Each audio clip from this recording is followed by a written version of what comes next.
नमस्कार मित्रों, जैसा कि आप सभी जानते हैं हम हिंदी साहित्य का हिंदी साहित्य एवं भाषा का वस्तुनिष्ठ इतिहास पढ़ रहे हैं, जो कि सरस्वती पांडे और गोविंद पांडे की किताब है। इसके अंतर्गत वन लाइनर प्रश्न जो बहुत महत्वपूर्ण होते हैं, जो आपकी सारी परीक्षाओं में आते हैं, उन पर हम प्रकाश डाल रहे हैं। इसके पहले हमने भाषा विज्ञान पढ़ चुके हैं, वाक्य विज्ञान पढ़ चुके हैं, और भी आज हम पढ़ रहे हैं पद्य जो है हिंदी साहित्य इतिहास लेखन की परंपरा। उसके आधार पर हम पढ़ना प्रारंभ करते हैं। बिना समय गवाए हम पढ़ना प्रारंभ करते हैं। हिंदी साहित्य के इतिहास लेखन का सबसे पहला प्रयास फ्रेंच विद्वान गारसादा तासी ने किया था। गारसादा तासी ने अपनी पुस्तक की रचना फ्रेंच भाषा में की। तासी ने अपनी पुस्तक का नाम इस्तवार द ला लिटरेते और एंदो हिंदुस्तानी रखा है। यह पुस्तक 2 भागों में विभक्त है, जिसका प्रकाशन 1839 और 1847 में हुआ। यह ग्रंथ ग्रेट ब्रिटेन और आयरलैंड की प्राच्य साहित्य अनुवादक समिति की ओर से पेरिस में मुद्रित किया गया था। इस्तवार द ला लिटरेते और एंदो हिंदुस्तानी द्वितीय संस्करण में 3 भागों में विभक्त हो गया था। पहले 2 भागों में हुआ, फिर 3 भागों में हो गया था, जिसका प्रकाशन 1871 में हुआ। तासी ने अपनी पुस्तक में हिंदी और उर्दू के अनेक कवियों का विवरण अंग्रेजी वर्णक्रमानुसार दिया। तासी ने अपनी पुस्तक में हिंदी और उर्दू के अनेक कवियों का विवरण अंग्रेजी वर्णक्रमानुसार दिया है। गारसादा तासी के ग्रंथ में कुल 738 कवि थे, जिसमें हिंदी के 72 और शेष उर्दू के कवि थे। डॉक्टर लक्ष्मी सागर वार्ष्णेय ने तासी के ग्रंथ का हिंदी अनुवाद हिंदुई साहित्य का इतिहास नाम से प्रकाशन सन 1952 में कराया था। लक्ष्मी सागर वार्ष्णेय ने तासी का ग्रंथ जो था इस्तवार द ला लिटरेते और एंदोई हिंदुस्तानी, उसका हिंदी अनुवाद हिंदुई साहित्य के इतिहास के नाम से 1952 में कराया था। तासी की पुस्तक इस्तवार द ला लिटरेते और एंदोई हिंदुस्तानी में एंदोई के लिए हिंदवी और हिंदुस्तानी के लिए हिंदुस्तानी अर्थ प्रयुक्त होता है। हिंदी साहित्य इतिहास लेखन की परंपरा में हिंदी भाषा में लिखा प्रथम ग्रंथ श्री महेश दत्त शुक्ल द्वारा रचित भाषा काव्य संग्रह है। भाषा काव्य संग्रह का प्रकाशन सन 1873 ईस्वी में नवल किशोर प्रेस लखनऊ से हुआ। भाषा काव्य संग्रह जो हिंदी का पहला प्रयास जो था, हिंदी में किया गया पहला प्रयास महेश दत्त शुक्ल द्वारा था, और इनकी द्वारा रचित ग्रंथ था भाषा काव्य संग्रह। शिव सिंह सेंगर ने शिव सिंह सरोज नाम से हिंदी भाषा में दूसरा महत्वपूर्ण इतिहास ग्रंथ रचा। पहला महत्वपूर्ण इतिहास ग्रंथ था महेश दत्त शुक्ल द्वारा भाषा काव्य संग्रह, जो कि 1873 में प्रकाशित कराया गया था नवल किशोर प्रेस लखनऊ के द्वारा। और शिव सिंह सरोज 1883 ईस्वी में प्रकाशित हुआ था, जिनके लेखक थे शिव सिंह सेंगर। शिव सिंह सरोज में 1 सहस्त्र अर्थात 838 कवि भाषा कवियों का जीवन चरित्र तथा उनकी कविताओं का उदाहरण दिए गए हैं। सन 1888 में एशियाटिक सोसाइटी ऑफ बंगाल की पत्रिका के विशेषांक के रूप में ग्रियर्सन द्वारा रचित the modern vernacular literature of Hindustan का प्रकाशन हुआ 1888 में। ये बहुत महत्वपूर्ण है, याद रखिएगा। जॉर्ज ग्रियर्सन द्वारा रचित the modern vernacular literature of Hindustan को सच्चे अर्थों में हिंदी साहित्य का पहला इतिहास ग्रंथ माना जाता है। ग्रियर्सन ने अपने ग्रंथ में 952 कवियों को शामिल किया है। 952 कवि। डॉक्टर किशोरी लाल गुप्त ने the modern vernacular literature of Hindustan का हिंदी साहित्य का प्रथम इतिहास शीर्षक से हिंदी अनुवाद किया, जिसका प्रकाशन 1957 में किया गया था। प्रकाशन 1957। हिंदी साहित्य का प्रथम इतिहास। ग्रियर्सन ने कवियों और लेखकों का कालक्रमानुसार वर्गीकरण और उनकी प्रवृत्तियों को स्पष्ट किया है। विभिन्न युगों की काव्य प्रवृत्तियों की व्याख्या करते हुए उनसे संबंधित सांस्कृतिक परिस्थितियों एवं प्रेरणा स्रोतों का उद्घाटन भी किया है। प्रस्तुत ग्रंथ को विभिन्न कालखंडों में विभक्त किया गया है। तथा प्रत्येक अध्याय काल विशेष का सूचक है। जॉर्ज ग्रियर्सन ने प्रथम बार हिंदी साहित्य का भाषा की दृष्टि से क्षेत्र निर्धारण करते हुए संस्कृत, प्राकृत और अरबी फारसी मिश्रित उर्दू को उससे पृथक किया। हिंदी साहित्य के विकास क्रम का निर्धारण चारण काल, धार्मिक काव्य, प्रेम काव्य, दरबारी काव्य के रूप में किया गया है। 16वीं 17वीं शताब्दी के युग भक्ति काल को हिंदी काव्य का स्वर्ण युग मानना ग्रियर्सन की महत्वपूर्ण उपलब्धि है। मिश्र बंधुओं ने मिश्र बंधु विनोद नामक इतिहास ग्रंथ की रचना की।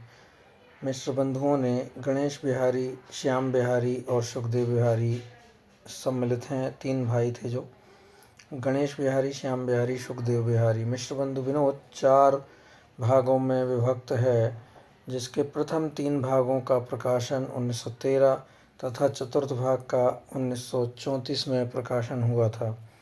मिश्र बंधु विनोद में 4591 कवियों का जीवन वृत्त वर्णित है। इसमें अनेक अज्ञात कवियों को प्रकाश में लाने के साथ ही उनकी साहित्यिक महत्व को स्पष्ट करने का प्रयास किया गया है। मिश्र बंधु विनोद में कवियों का सापेक्ष महत्व निर्धारित करने के लिए उनकी 4 श्रेणियां बनाई गई हैं। हिंदी साहित्य इतिहास लेखन की परंपरा में आचार्य रामचंद्र शुक्ल द्वारा रचित हिंदी साहित्य का इतिहास का स्थान सर्वोच्च है। आचार्य शुक्ल का इतिहास मूलतः नागरी प्रचारणी सभा द्वारा प्रकाशित हिंदी शब्द सागर की भूमिका के रूप में हिंदी साहित्य का विकास नाम से सन 1929 में प्रकाशित हुआ था। हिंदी साहित्य के इतिहास में 1000 कवियों और लेखकों को शामिल किया गया है। हिंदी साहित्य के इतिहास में 1000 कवियों और लेखकों को शामिल किया गया है। आचार्य रामचंद्र शुक्ल ने शिव सिंह सेंगर, जॉर्ज ग्रियर्सन और मिश्र बंधुओं के इतिहास को कविवृत्त संग्रह संज्ञा से अभिहित किया है। रामचंद्र शुक्ल ने किनको कविवृत्त संग्रह माना है? शिव सिंह सेंगर, जॉर्ज ग्रियर्सन और मिश्र बंधुओं के इतिहास को। शिव सिंह सेंगर का क्या था? शिव सिंह सरोज था। जॉर्ज ग्रियर्सन का था the modern vernacular literature of Hindustan. Mishra बंधुओं का था मिश्र बंधु विनोद। ये तीनों का जो कविवृत्त संग्रह के संज्ञा देकर अभिहित किया है इन्होंने आचार्य शुक्ल ने लिखा। जबकि प्रत्येक देश का साहित्य वहाँ की जनता की चित्तवृत्ति का संचित प्रतिबिंब होता है, तब यह निश्चित है कि जनता की चित्तवृत्ति के परिवर्तन के साथ साथ साहित्य के स्वरूप में भी परिवर्तन होता चला जाता है। आदि से अंत तक इन्हीं चित्तवृत्तियों की परंपरा को परखते हुए साहित्य परंपरा के साथ उनका सामंजस्य दिखाना ही साहित्य का इतिहास कहलाता है। जनता की चित्तवृत्ति बहुत कुछ राजनीतिक, सामाजिक, सांप्रदायिक तथा धार्मिक परिस्थिति के अनुसार होती है। सर्वप्रथम आचार्य शुक्ल ने साहित्य इतिहास को आलोचना से पृथक किया तथा अपने विकासवादी और वैज्ञानिक दृष्टिकोण का परिचय दिया। आचार्य शुक्ल ने साहित्य इतिहास के प्रति एक निश्चित व सुस्पष्ट दृष्टिकोण का परिचय देते हुए युगीन परिस्थितियों के संदर्भ में विकास क्रम की व्याख्या करने का प्रयास किया। आचार्य शुक्ल ने काल विभाजन के अंतर्गत हिंदी साहित्य के 900 वर्षों के इतिहास को 4 सुस्पष्ट कालखंडों में विभक्त किया। 900 वर्षों के, ये याद रखिएगा, 900 वर्षों के जो इतिहास है उसको 4 कालखंडों में विभक्त किया है उन्होंने। शुक्ल जी ने भक्ति काल को 4 भागों या शाखाओं में बांटकर उसे सर्वप्रथम शुद्ध दार्शनिक और धार्मिक आधार पर प्रतिष्ठित किया। भक्ति काल को उन्होंने निर्गुण धारा और सगुण धारा में बांटा। निर्गुण धारा को ज्ञानाश्रयी, प्रेमाश्रयी शाखा में बांटा। सगुण धारा को राम भक्ति शाखा और कृष्ण भक्ति शाखा में भेद किया है, उन्होंने वर्गीकृत किया है। रामचंद्र शुक्ल ने अपने इतिहास में पहली बार कवियों और साहित्यकारों के जीवन चरित्र संबंधी इतिवृत्ति के स्थान पर उनकी रचनाओं के साहित्यिक मूल्यांकन को प्रमुखता दी है। एडविन ग्रीव्स महोदय ने सन 1917 ईस्वी में अंग्रेजी भाषा में एडविन ग्रीव्स ने क्या लिखा है? 1917 ईस्वी में अंग्रेजी भाषा में a sketch of Hindi literature नाम से हिंदी साहित्य का एक संक्षिप्त इतिहास ग्रंथ लिखा था। इन्होंने हिंदी साहित्य के इतिहास के 5 विभाग किए हैं।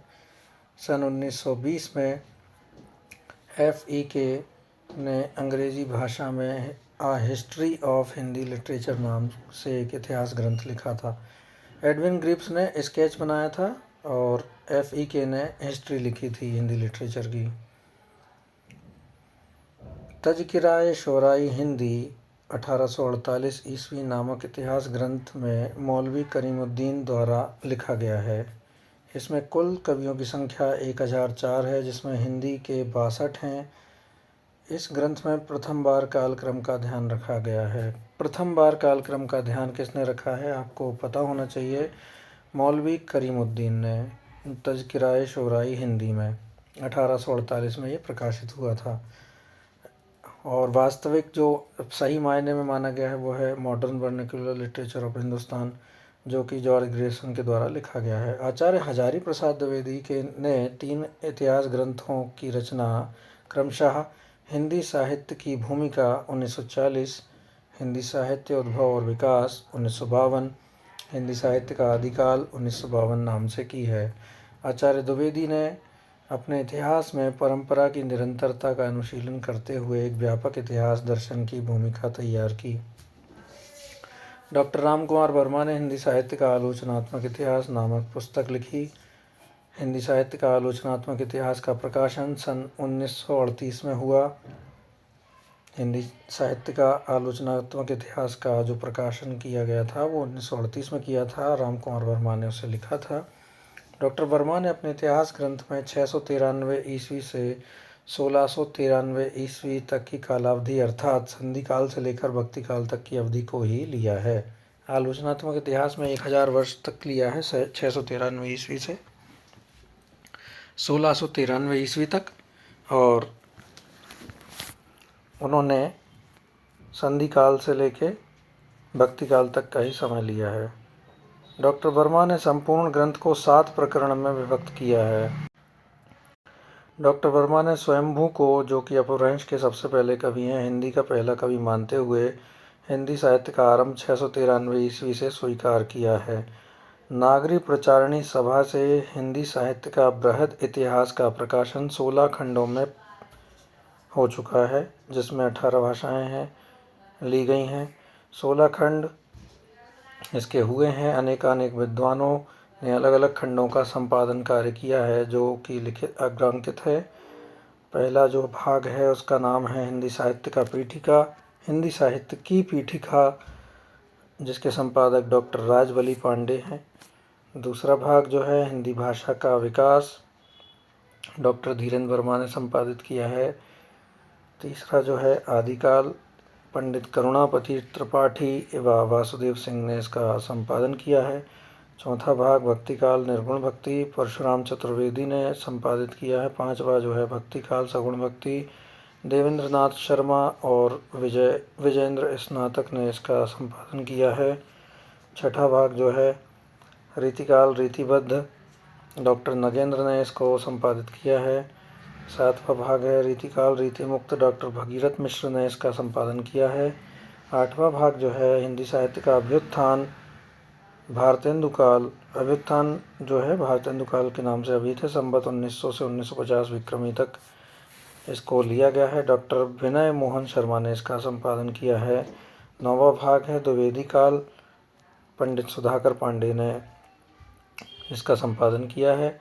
10वां भाग है उत्कर्ष काल काव्य, डॉक्टर नगेंद्र ने संपादित किया है। 11वां है उत्कर्ष काल नाटक, सावित्री सिंह और दशरथ ओझा ने इसका संपादन किया है। 12वां भाग कथा साहित्य के नाम से है, डॉक्टर निर्मला जैन ने इसका संपादन किया है। 13वां भाग है समालोचना निबंध एवं पत्रिका, लक्ष्मी नारायण सुधांशु ने इसका संपादन किया है। 14वां भाग है अद्यतन काल, डॉक्टर हरवंश लाल शर्मा और डॉक्टर कैलाश चंद्र भाटिया ने इसका संपादन किया है।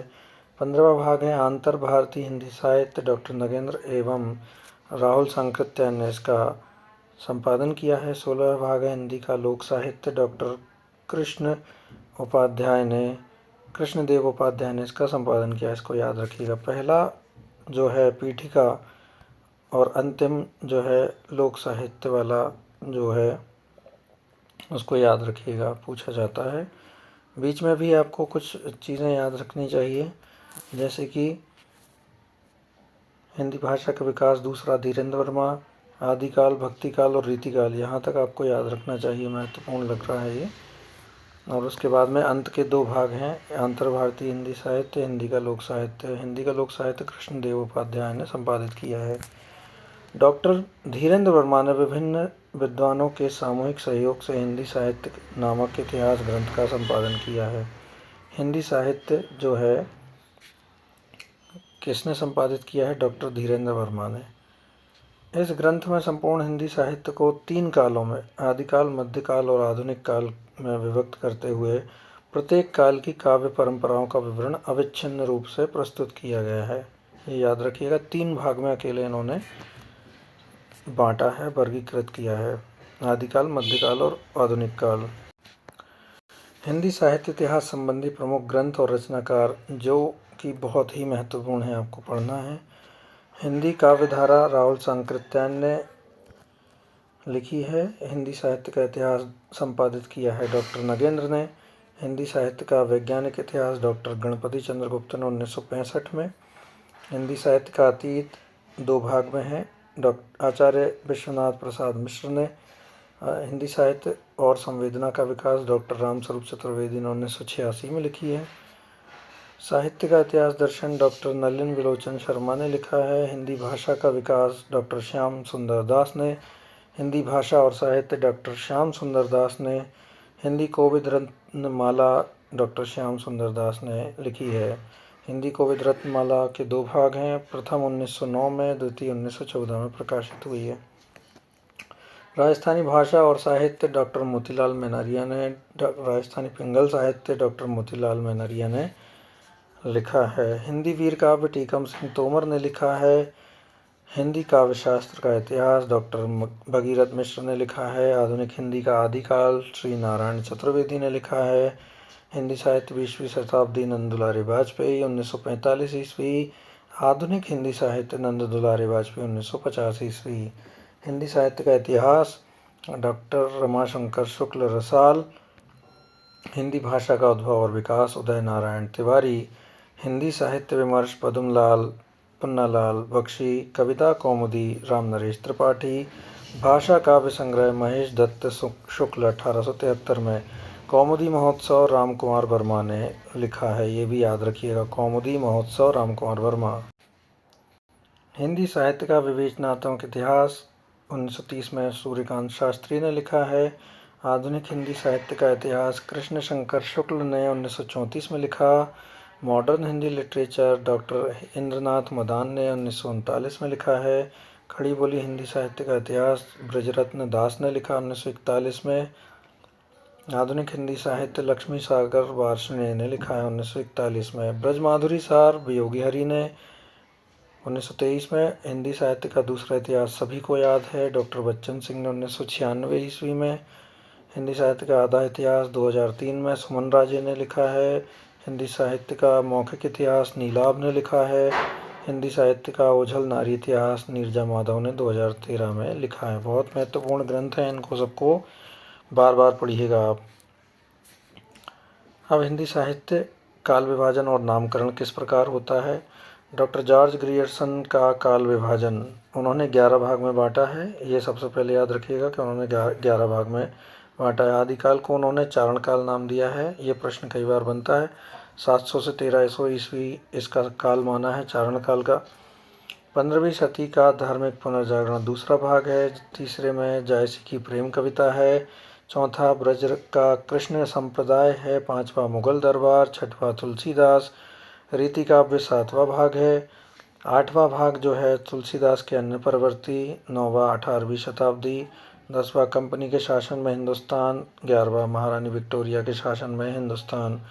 आपको याद रखना है तुलसीदास के दोनों 6वां और 8वां चारण काल और 15वीं शती का धार्मिक पुनर्जागरण। जायसी की प्रेम कविता भी याद रखिएगा। ब्रज का कृष्ण संप्रदाय भी उन्होंने लिया है। 11 भाग कुल उन्होंने किए हैं, याद रखिएगा। जॉर्ज ग्रियर्सन ने सर्वप्रथम हिंदी साहित्य के आरंभिक काल को चारण काल से अभिहित किया है, ये बहुत महत्वपूर्ण है। ग्रियर्सन ने चारण काल के अंतर्गत 9 कवियों को लिया है, ये भी याद रखना है। पुष्य कवि कुमार सिंह, केदार, कुमारपाल, अनन्यदास, चंद, जगनिक, जोधराज, श्रांगधर, का उल्लेख उन्होंने किया है, 9 कवि। ग्रियर्सन ने अपने इतिहास में केवल प्रवृत्तिगत काल विभाजन किया है, जो उस समय के कालों में जो विभाजन किया है प्रवृत्ति की है। जैसे चारण काल में चारण की रचनाएं ज़्यादा दिखी होंगी तो उन्होंने इसका नाम चारण काल रख दिया है। फिर धार्मिक पुनर्जागरण में धार्मिक रचनाएं ज़्यादा दिखी होंगी। फिर जायसी के समय में जायसी की जैसी प्रेम कविताएं ज़्यादा दिखी होंगी। ऐसे ही ब्रज का कृष्ण काव्य संप्रदाय में उन्होंने पूरी ब्रज के कृष्ण संप्रदाय की कविताएं ली हैं और मुगल दरबार की कविताएं ली हैं। फिर तुलसीदास के समय वाली कविताएं ली हैं, फिर रीति काव्य ली हैं, फिर तुलसीदास के बाद वाला जो परवर्ती काव्य है। इसी प्रकार उन्होंने कंपनी के शासन में हिंदुस्तान, महारानी विक्टोरिया के शासन में हिंदुस्तान भी देखा है और उसके बारे में लिखा है। ग्रियर्सन ने कालों का नामकरण एक आधार पर नहीं किया है, प्रवृत्तिगत काल विभाजन किया है, याद रखिएगा। मिश्र बंधुओं का काल विभाजन किस प्रकार था, ये भी बहुत महत्वपूर्ण है। उन्होंने मोटे मोटे रूप में 5 काल में विभक्त किया है: प्रारंभिक काल, माध्यमिक काल, अलंकृत काल, परिवर्तन काल और वर्तमान काल। लेकिन प्रारंभिक काल, माध्यमिक काल और अलंकृत काल को उन्होंने 2 भागों में बांटा है। प्रारंभिक काल को पूर्व प्रारंभिक काल 1700 से 1343 विक्रमी संवत, उत्तरारंभिक काल 1344 से 1444, पूर्व माध्यमिक काल 1445 से 1560, प्रौढ़ माध्यमिक काल 1561 से 1680, अलंकृत काल पूर्वालंकृत काल 1681 से 1790, उत्तरालंकृत काल 1791 से 1889, परिवर्तन काल को उन्होंने 1890 से 1924 विक्रमी संवत लिया है और वर्तमान काल 1926 विक्रमी संवत से अब तक लिया है। आचार्य रामचंद्र शुक्ल का काल विभाजन सभी को रटा हुआ होगा। आदिकाल, वीरगाथा काल, 2 नाम से प्रवृत्ति भी उन्होंने ही प्रारंभ की थी। 2 नाम रखने की प्रवृत्ति उन्होंने ही प्रारंभ की थी, याद रखिएगा। आदिकाल को उन्होंने वीरगाथा काल कहा है, 1050 से 1375 विक्रमी संवत। पूर्व मध्यकाल को भक्ति काल कहा है, 1375 से 1700 विक्रमी संवत। उत्तर मध्यकाल को रीतिकाल कहा है, 1700 से 1900 विक्रमी संवत। और आधुनिक काल को गद्यकाल कहा है, संवत 1900 से 1984। इनको कई बार ईस्वी सन में भी पूछ लिया जाता है, तो जब भी आप ये याद रख लीजिएगा और जब आपको पता चले, जब वहाँ पे अगर ईस्वी में आए तो उसमें से 57 घटा दीजिएगा, आपका उत्तर आ जाएगा। डॉक्टर रामकुमार वर्मा का काल विभाजन किस प्रकार से है, उन्होंने 5 भागों में बांटा है। संधि काल 750 से 1000 विक्रमी संवत, चारण काल 1000 संवत से 1375, भक्ति काल 1375 से 1700, रीति काल 1700 से 1900, आधुनिक काल संवत 1900 से अब तक। लगभग सेम का सेम लिया है उन्होंने। आखिरी के 3 काल रामचंद्र शुक्ल के काल के बराबर ही लिए हैं उन्होंने, तो याद रखिएगा। बस संधि और चारण काल को अलग प्रकार से लिया है उन्होंने। डॉक्टर गणपति चंद्र गुप्त का काल विभाजन किस प्रकार से हुआ है, ये भी पढ़ते हैं। उन्होंने हिंदी साहित्य का वैज्ञानिक इतिहास लिखा है 1965 ईस्वी में, ये भी याद रखिएगा, बार बार प्रश्न आता है। आदिकाल 1184 से 1350 ईस्वी लिया है इन्होंने, विक्रमी संवत नहीं लिया है, याद रखिएगा। पूर्व मध्यकाल सन 1350 से 1600 ईस्वी, उत्तर मध्यकाल सन 1600 से 1857, आधुनिक काल 1857 से अब तक। डॉक्टर नगेंद्र द्वारा संपादित ग्रंथ हिंदी साहित्य का इतिहास के अनुसार काल विभाजन किस प्रकार से हुआ है। आदिकाल 7वीं शती के मध्य से 14वीं शती के मध्य तक उन्होंने आदिकाल को लिया है। भक्ति काल को 14वीं शती के मध्य से 17वीं शती के मध्य तक लिया है। रीतिकाल को 17वीं शती के मध्य से 19वीं शती के मध्य तक लिया है। आधुनिक काल 19वीं शती के मध्य से अब तक लिया है। और आधुनिक काल के उन्होंने 4 भाग किए हैं।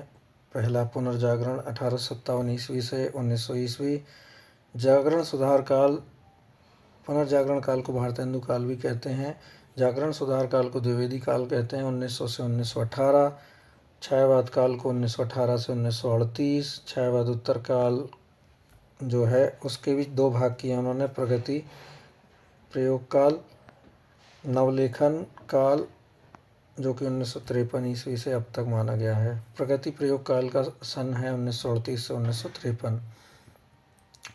डॉक्टर बच्चन सिंह का काल विभाजन किस प्रकार से रहा है? डॉक्टर बच्चन सिंह ने आदिकाल को अपभ्रंश काल कहा है, ये याद रखिएगा।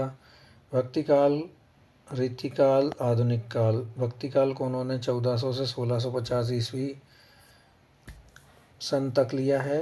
रीतिकाल को 1650 से 1857 ईस्वी, आधुनिक काल को 1857 ईस्वी से अब तक लिया है। 4 भागों में उन्होंने विभक्त किया है। आदिकाल का नामकरण भी याद रखिएगा, ये जो बहुत महत्वपूर्ण है। किस किस ने क्या क्या नाम दिया है आदिकाल को, ये पूछा जाता है कई बार। चारण काल सभी को पता है, जॉर्ज ग्रियर्सन ने दिया है नाम। प्रारंभिक काल मिश्र बंधु ने दिया है। बीज वपन काल महावीर प्रसाद द्विवेदी ने दिया है। वीरगाथा काल आचार्य रामचंद्र शुक्ल ने दिया है। सिद्ध सामंत काल राहुल सांकृत्यायन ने दिया है। वीर काल आचार्य विश्वनाथ प्रसाद मिश्र ने दिया है। संधि काल एवं चारण काल रामकुमार वर्मा ने। आदिकाल हजारी प्रसाद द्विवेदी और रमाशंकर शुक्ल रसाल ने दिया है। आधार काल सुमन राजे ने दिया है। जयकाल को भी रसाल ने ही दिया है नाम। प्रारंभिक काल मिश्र बंधु। उद्भव काल जो है वासुदेव सिंह ने दिया है, ये भी याद रखिएगा। उद्भव काल किसने दिया है? वासुदेव सिंह ने दिया है। अपभ्रंश काल जो दिया है आपने अभी पढ़ा ऊपर, वो बच्चन सिंह ने दिया है। संक्रमण काल गणपति चंद्रगुप्त ने भी दिया है, कई जगह पर उन्होंने संक्रमण काल भी कहा है। रीति काल का नामकरण किस किस ने कैसा दिया है, ये भी पढ़ लीजिए। जॉर्ज ग्रियर्सन ने रीति काव्य कहा है। अलंकृत काल मिश्र बंधु ने दिया है। रीति काल आचार्य रामचंद्र शुक्ल ने दिया है।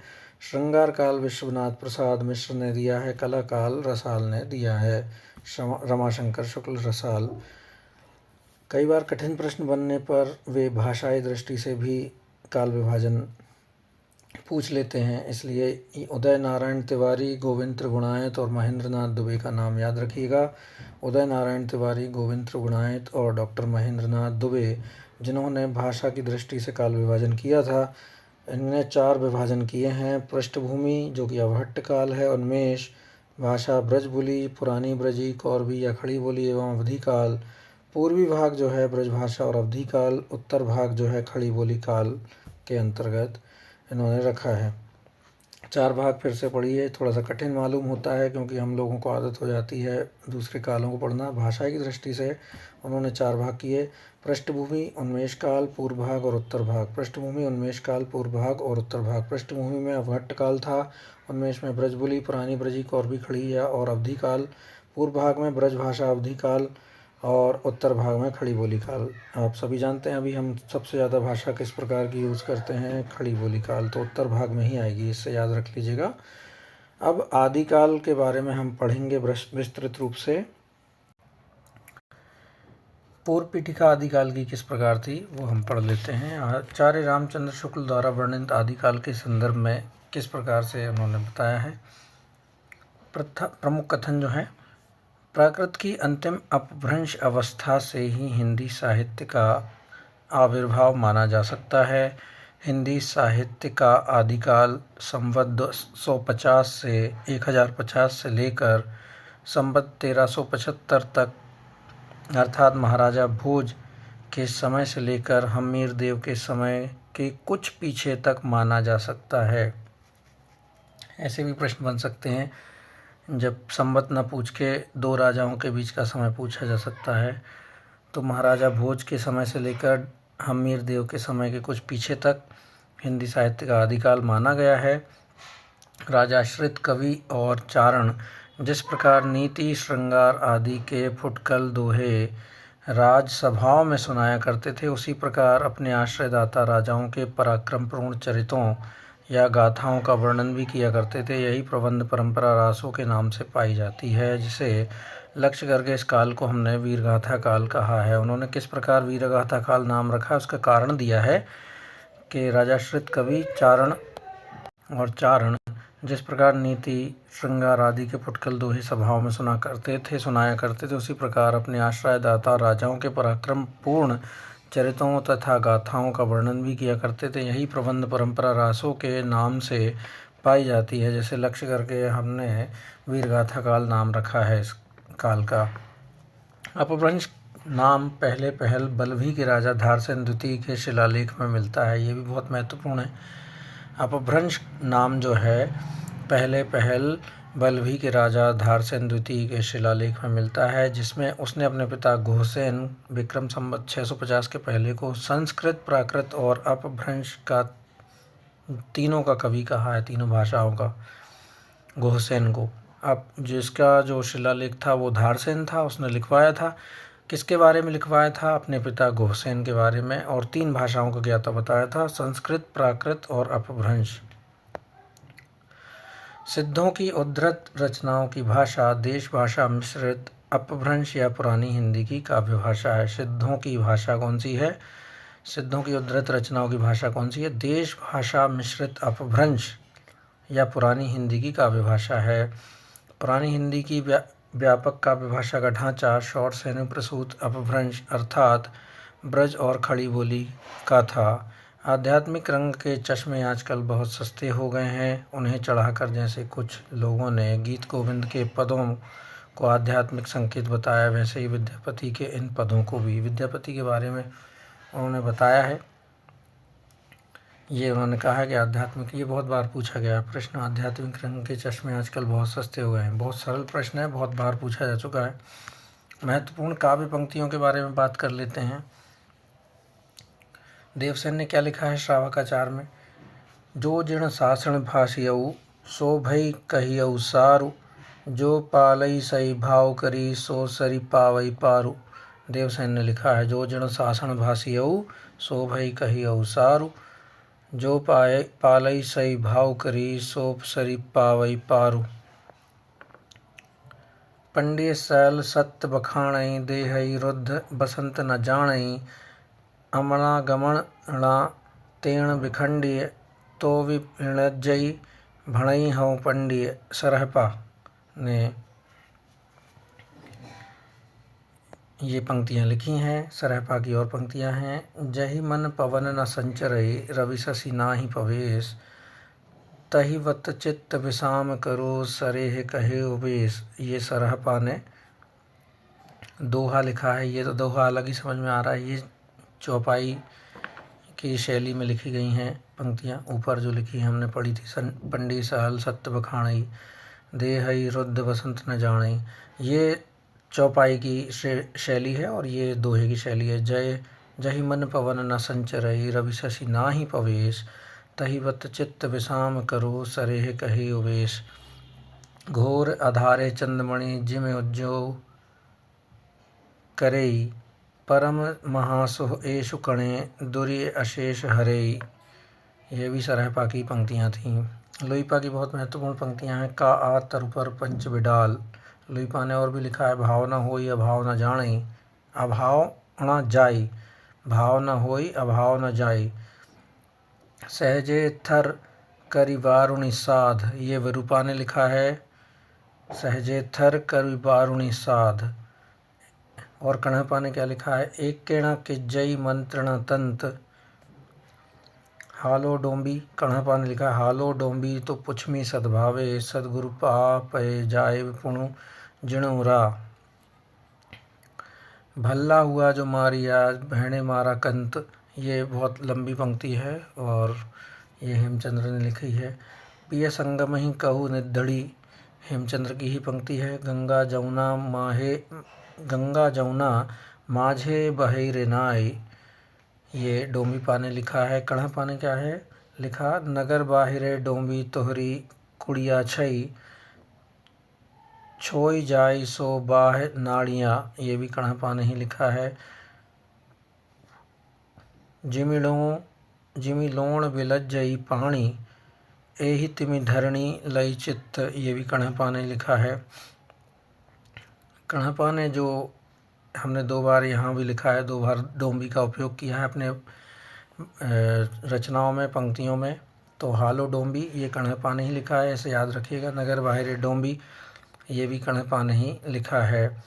देसिल बहना सब जन मिठा, ते तैसन जपाऊँ भट्टा। विद्यापति की बहुत प्रसिद्ध पंक्तियाँ हैं। हिंदू बोले दूर ही निकार, छोटे तरुका भव की मार। विद्यापति ने कीर्ति लता से ली हैं पंक्तियाँ ये वाली। हिंदू बोले दूर ही निकार, छोटे तरुगा भव की मार। पृथ्वीराज रासो जो कि चंदवरदाई ने लिखी थी। मनहु कला ससभान कला 1692, बिगसी कमल सृग भ्रमर वेणु खंजन मृग लट्टी।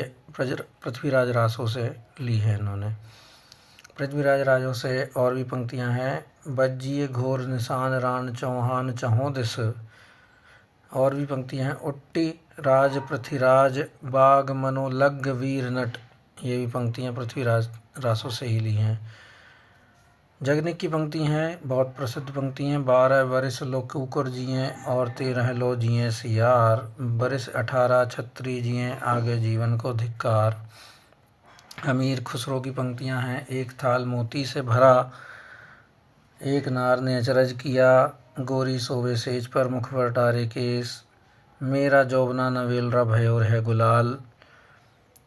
अमीर खुसरे की और पंक्तियां हैं। जिहाल मिसकी मकुन तगाफुल दुराय नैना बनाए बतियाँ। विद्यापति की पदावली से और पंक्तियां हैं। सरस बसंत समय भल पावली, विद्यापति की ही पंक्ति हैं। विद्यापति की और पंक्ति हैं। काली कहल पिय सांझ हिरे जायब मई मारू देश, विद्यापति की पदावली से ही ये पंक्तियां हैं। काली कहल पिय सांझ हिरे जायब मई मारू देश। और महत्वपूर्ण तत्वों पर बात कर लीजिएगा, करते हैं। महत्वपूर्ण तथ्य जो हैं, प्राकृताभास हिंदी का तात्पर्य है प्राकृत की रूढ़ियों में बहुत कुछ बद्ध हिंदी। प्राकृताभास हिंदी का तात्पर्य है प्राकृत की रूढ़ियों में बहुत कुछ बद्ध हिंदी।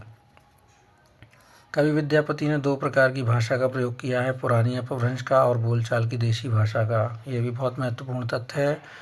2 प्रकार की कौन सी भाषा है? पुरानी अपभ्रंश और बोलचाल की देशी भाषा का। गाहा या गाथा कहने से प्राकृत का बोध होता है। गाहा या गाथा कहने से प्राकृत का बोध होता है। दोहा या दूहा कहने से अपभ्रंश या लोक प्रचलित काव्य भाषा का बोध होता है। गाहा का प्राकृत से संबंध है, दोहा का अपभ्रंश से संबंध है। भरत मुनि विक्रमी 3री शताब्दी ने नाट्यशास्त्र में अपभ्रंश नाम न देकर लोक भाषा को देश भाषा ही कहा है। ये याद रखिएगा, लोक भाषा को देश भाषा कहा है, अपभ्रंश न कह के भरत मुनि ने। अपभ्रंश या प्राकृताभास हिंदी की रचना विक्रम की 7वीं शताब्दी से होने लगी थी। विक्रम की 7वीं शताब्दी से अपभ्रंश या प्राकृताभास हिंदी की रचना की जाने लगी थी। अब 84 सिद्धों के नाम पढ़ना है हमें, जो कि बहुत महत्वपूर्ण हैं। कुछ नाम तो इसमें बहुत ही महत्वपूर्ण हैं, तो एक एक करके एक बार रीडिंग लगा लीजिए। शुरुआत के यहाँ पे बहुत महत्वपूर्ण नाम है। लोईपा, लीलापा, वीरूपा, डोम्बीपा, शबरपा, सरहपा, सबसे पहले सरहपा माने जाते हैं। कंकालीपा, मीनपा, गोरक्षपा, चौरंगीपा, वीणापा, शांतिपा, तंतिपा, चमारिपा, खड़गपा, नागार्जुन, कणहपा, कर्णरिपा, थगनपा, नरोपा, शलिपा, तिलोपा, छत्रपा, भद्रपा, दोखधिम्पा, दोखंधिपा, अजोकिपा, कालपा, धूमिपा, कंकणपा, कमरिपा, डेंगीपा, भदेपा, तंधेपा, कुकुरिपा, कुचिपा, धर्मपा, महीपा, अचिंतपा, भलहपा, नलिनपा, भुसुकिपा, इंद्रभूति, मेकोपा, कुठालिपा, कमरिपा, जालंधरपा, राहुलपा, मेदानीपा, धर्मरिपा, धोकरिपा, पंकजपा, घंटापा, जोगीपा, चेकुलिपा, गुंडरिपा, चिड़ीमार जो थे गुंडलिपा थे, लुचिकपा, निर्गुणपा, जयानंत, चरपटीपा, चंपकपा, भिकनपा, भलिपा, कुमारीपा, चवरीपा, मणिभद्रा योगिनी थी। ये 2 नाम याद रखिएगा, मणिभद्रा और मेखलपा और कनकलापा। भलिपा के बाद में कुमारीपा, चवरीपा, मणिभद्रा, मेखलापा गृहपति कन्या थी ये। मेखलापा,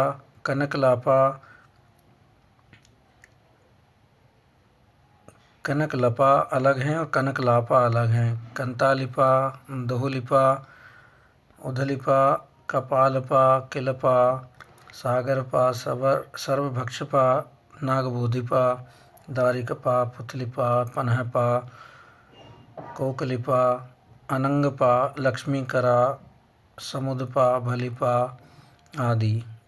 तो इनमें से महत्वपूर्ण कौन से 4 योगिनियों के नाम तो आपको याद रखना ही है। मणिभद्रा, मेखलापा, कनकलापा और लक्ष्मीकरा। मणिभद्रा, मेखलापा, कनकलापा, लक्ष्मीकरा। और ऊपर से जो 4 महत्वपूर्ण योगी हुए हैं, सिद्ध हुए हैं, लोईपा, विरूपा, डोम्बिपा और सरहपा, शबरपा भी याद रखिएगा। इस प्रकार ये 4 दिए गए हैं, इनको आप पढ़ लीजिएगा। सिद्धों में सबसे पुराने सरोज बज्रवी इनका नाम है। इनका नाम राहुल बद्रवी है। सिद्धों में सबसे पुराने सरह माने जाते हैं। सरहपा। महासुखपात का प्रवर्तन वज्रयान शाखा में हुआ था। महासुख का अर्थ है आनंद स्वरूप ईश्वरत्व। प्रज्ञा और उपाय के योग से इस महासुख दशा की प्राप्ति मानी गई है। गोरखनाथ का नाथ पंथ मूल रूप से वज्रयान शाखा का ही एक रूप है। गोरखनाथ ने पतंजलि के उच्च लक्ष्य ईश्वर प्राप्ति को लेकर हठ योग का प्रवर्तन किया था। वज्रयानी सिद्धों का लीला क्षेत्र भारत का पूर्वी भाग था। वज्रयानी सिद्धों का लीला क्षेत्र भारत का पूर्वी भाग था। गोरखनाथ ने अपने ग्रंथ का प्रचार देश के पश्चिमी भागों, विशेषकर राजपूताने और पंजाब में किया। नाथों की संख्या 9 मानी गई है। लोग इन्हें नवनाथ भी कहते हैं। गोरक्ष सिद्धांत संग्रह में इनका नाम निम्न प्रकार से बताया गया है। नागार्जुन, जड़भरत, हरिश्चंद्र, सत्यनाथ, भीमनाथ, गोरक्षनाथ, चरपट, जलंधर और मलयार्जुन। नाज, हस, भी, गो, चर, जल, मल। इस प्रकार से हमने याद रखने की कोशिश की है। ना से नागार्जुन हो गया, जा से जड़भरत हो गया, हा से हरिश्चंद्र हो गया, सा से सत्यनाथ हो गया, भी से भीमनाथ हो गया, गो से गोरक्षनाथ, चर से चरपट, जल से जलंधर, मल से मलयार्जुन। इस प्रकार से इसका नाम हमने याद करने का प्रयास किया है। नाज, हस, भीगो, चर, जल, मल। अपभ्रंश साहित्य के बारे में बात कर रहे थे हम। डॉक्टर राम कुमार वर्मा ने अपभ्रंश के प्रथम कवि स्वयंभू को हिंदी का प्रथम कवि माना है। स्वयंभू 8वीं शताब्दी के आसपास विद्यमान थे। स्वयंभू को ही जैन परंपरा का भी प्रथम कवि माना है। मतलब स्वयंभू इतने पुराने कवि हैं, इतने महत्वपूर्ण कवि हैं हमारे साहित्य में कि उन्होंने राम कुमार वर्मा ने जो अपभ्रंश का पहला कवि तो माना ही है, और राम कुमार वर्मा ने हिंदी का पहला भी कवि माना है, और उसके बाद जैन परंपरा के प्रथम कवि भी स्वयंभू रहे हैं। स्वयंभू के 3 ग्रंथ बताए जाते हैं, पाउमचर्यु, ऋट्ठनेमिचर्यु और स्वयंभू छंद। स्वयंभू को अपभ्रंश भाषा का वाल्मीकि तथा व्यास कहा जाता है। स्वयंभू को अपभ्रंश भाषा का वाल्मीकि तथा व्यास कहा जाता है। स्वयंभू ने अपनी भाषा को देशी भाषा कहा है। ये भी याद रखिएगा, अपनी भाषा को उन्होंने किस नाम से अभिहित किया है, देशी भाषा। स्वयंभू के पौमचर्यु को उसके पुत्र त्रिभुवन ने पूरा किया था। ये अधूरा छोड़ के चले गए थे पौमचर्यु को, और उनके पुत्र त्रिभुवन ने पूरा किया था। पौमचर्यु में राम का चरित्र विस्तार से वर्णित है। शिव सिंह सेंगर ने अपने ग्रंथ शिव सिंह सरोज में किसी पुरानी अनुभूति के आधार पर 7वीं शताब्दी के पुष्य या पुंड को हिंदी का प्रथम कवि माना है। शिव सिंह सेंगर ने किसको माना है? पुष्य या पुंड को। राम कुमार वर्मा ने स्वयंभू को माना है। शिव सिंह सेंगर ने पुष्य या पुंड को हिंदी का प्रथम कवि माना है शिव सिंह सरोज में। आचार्य हजारी प्रसाद द्विवेदी के अनुसार यह पुष्य संभवतः अपभ्रंश का प्रसिद्ध कवि पुष्यदंत है, जिसका आविर्भाव 9वीं शती में हुआ है। सर्वमान्य धारणा है कि पुष्यदंत का आविर्भाव 972 ईस्वी 10वीं शताब्दी में हुआ है। पुष्यदंत की प्रमुख रचनाएं हैं 63 महापुरुष, गुणालंकार, अणय कुमार चरियु और जसहर चरियु। ये याद रखिएगा। पुष्यदंत की 3 रचनाएं हैं 63 महापुरुष, गुणालंकार, अणय कुमार चरियु और जसहर चरियु। पुष्यदंत के 63 महापुरुष गुणालंकार को ही महापुराण नाम से जाना जाता है। एक एक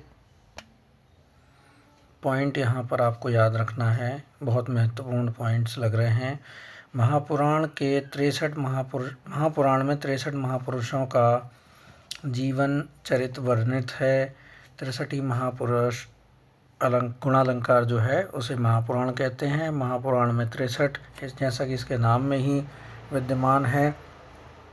पुष्यदंत ने इसको लिखा है। पुष्यदंत ने अपने चरित काव्यों में चौपाई छंद का प्रयोग किया है। पुष्यदंत ने साहित्य की रचना विशुद्ध धार्मिक भाव से की है। अपभ्रंश और अवहट्ट में चौपाई 15 मात्राओं का छंद था। अपभ्रंश और अवहट्ट में चौपाई 15 मात्राओं का छंद था। अभी जो वर्तमान में चौपाई है वो 16 मात्राओं का होता है। पुराने जो अपभ्रंश में था वो 15 मात्राओं में था। पुष्यदंत की हिंदी भाषा का भवभूति भी कहा जाता है। पुष्यदंत को हिंदी भाषा का भवभूति कहा जाता है।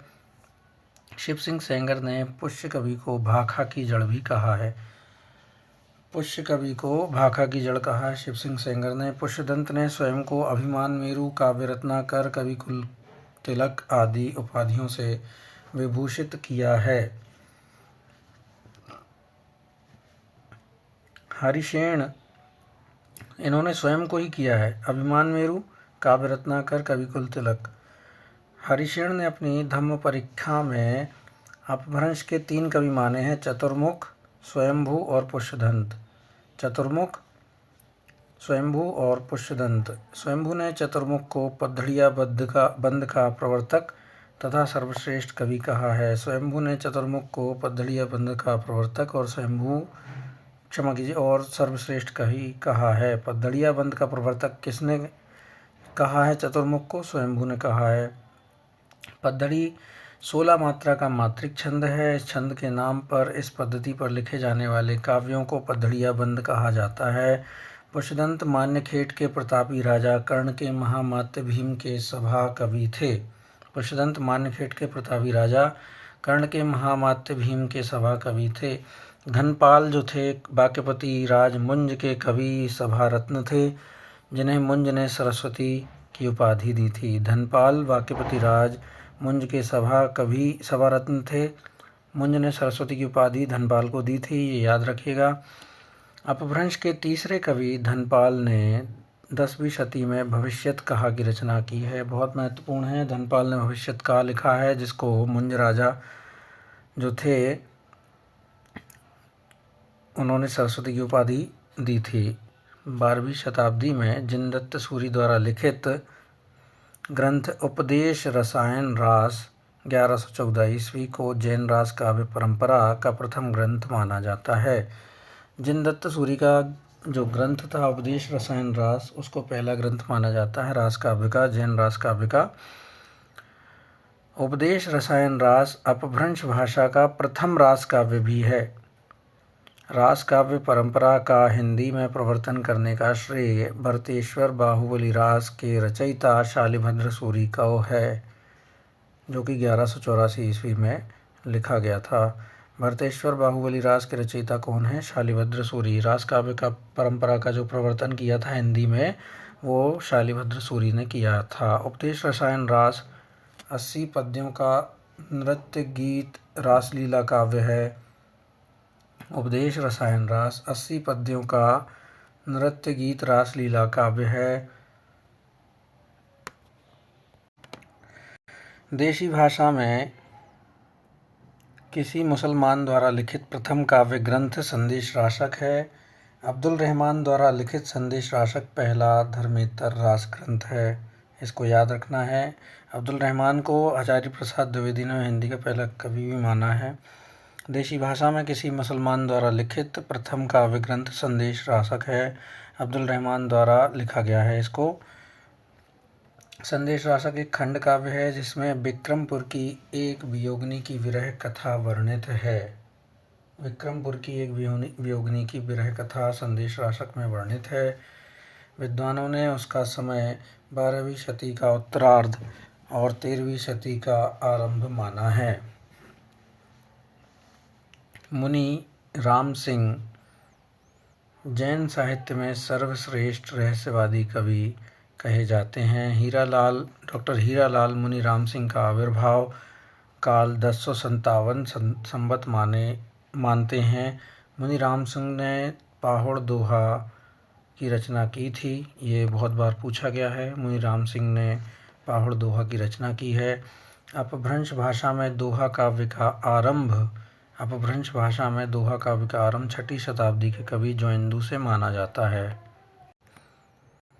जोइंदू ने 2 पुस्तकों की रचना की है, परमात्म प्रकाश और योगसार। जॉर्ज ग्रियर्सन ने आदिकाल के अंतर्गत 9 कवियों को शामिल किया है। जॉर्ज ग्रियर्सन ने आदिकाल के अंतर्गत 9 कवियों को शामिल किया है। इससे पहले भी हमने इस किताब में ही पढ़ा था। पुष्य कवि, खुमान सिंह, केदार, कुमारपाल, अनन्यदास, चंद्र, जगनिक, शांगधर और जोधराज 9 कवि ग्रियर्सन ने माने हैं आदिकाल के अंतर्गत।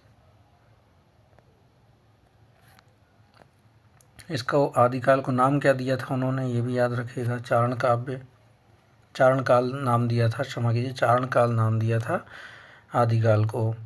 मिश्र बंधुओं ने मिश्र बंधु विनोद के प्रथम संस्करण में आरंभिक काल के अंतर्गत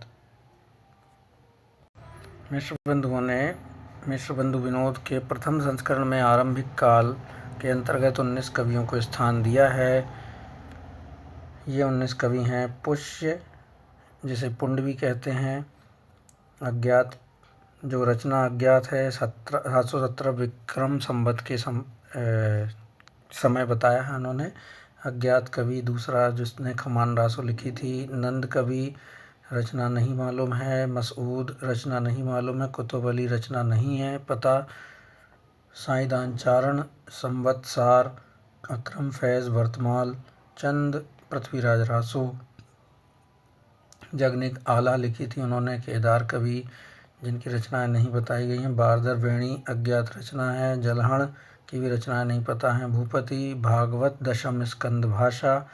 नरपति नाल, बिसल देव रासो। नल सिंह, विजयपाल रासो।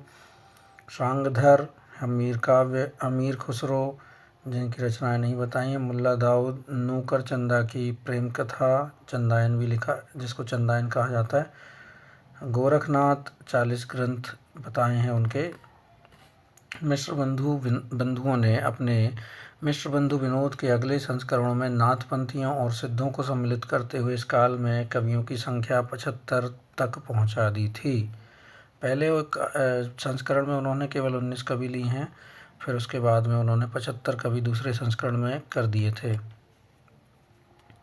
आचार्य रामचंद्र शुक्ल ने अपने इतिहास में आदिकालीन रचनाओं को 2 वर्गों में विभक्त किया है, अपभ्रंश और देशभाषा, जो कि बोलचाल की रचनाएं हैं। रामचंद्र शुक्ल ने अपने इतिहास में आदिकालीन रचनाओं को 2 वर्गों में विभक्त किया है, अपभ्रंश और देशभाषा। आचार्य शुक्ल ने निम्नांकित 12 रचनाओं को ही साहित्य में स्थान दिया है। पहली अपभ्रंश की जो 4 रचनाएं हैं, बाकी की 8 रचनाएं देशभाषा काव्य की हैं। तो अपभ्रंश की 4 रचनाएं कौन कौन सी हैं? विजयपाल रासो, हमीर रासो, कीर्तिलता और कीर्ति पताका। विजय हमीर की 2 कीर्ति, ऐसे याद रखी हमने इनको अपभ्रंश भाषा में। देशभाषा काव्य की रचनाएं जो 8 रचनाएं थीं, खुमान रासो, बीसल देव रासो, पृथ्वीराज रासो, जयचंद्र प्रकाश, जिसे भट्ट केदार ने लिखा है, जय मयंक जस चंद्रिका मधुकर कवि ने लिखी है, परमाल रासो आल्हा का मूल रूप है, खुसरो की पहेलियाँ हैं और विद्यापति पदावली है। इसको याद रख लीजिएगा। आचार्य हजारी